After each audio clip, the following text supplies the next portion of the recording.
Imperialism. Say you have a map of the world with countries identified and colored to show their wealth per capita, or their income per capita, or their power per capita, or something per capita, to show who's got stuff and who doesn't. Say the rich countries are colored pink. The medium classified are pale green. Poor countries with few resources are light gray. Poor countries with lots of good resources, like South Africa, are colored light yellow. And poor, I mean really poor countries that have nothing except billions and trillions and quadrillions and octillions and of barrels of oil and maybe diamonds and uranium ore and gold, okay? They're painted a rich, deep, solid gold color. Then the poor countries that don't have anything aren't colored any color at all.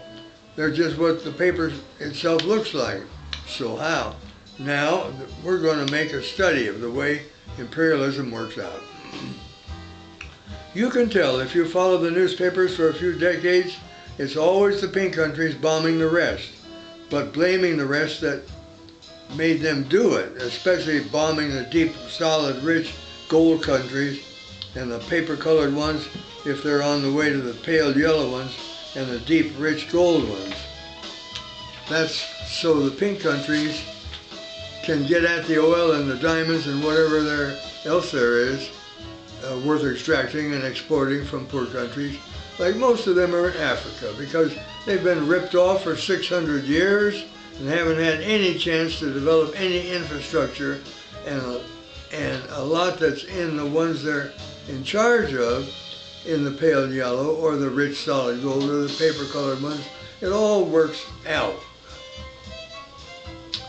The pink ones stay pink, but get a little blood stain with streaks and sometimes bullet hole marks, and the solid gold ones become pale yellow or paper colored if you wait long enough, and the pink ones get more pink, and the pale green ones build more mental hospitals and prisons for poor folks there, and prisoners, the pink ones, take in the pale yellow paper colored, pale green that got to be put someplace. And this is the way the equilibrium is kept.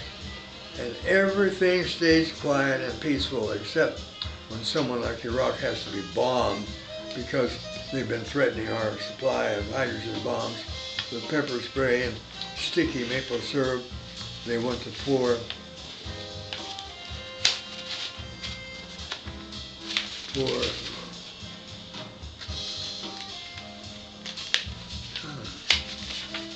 all over them. This system may sound weird, but it's the best we've been able to think of, and not rock the boat in the pink countries, you know, the ones that count, especially the big pink ones. And anyway, it's about the best the press in the pink countries can do, because it's in their interest to not see much of anything, except when some guy kills a neighbor or his wife, or in some small town nearby, or when there's a head-on collision on the freeway, you know, big stories in the local pink area.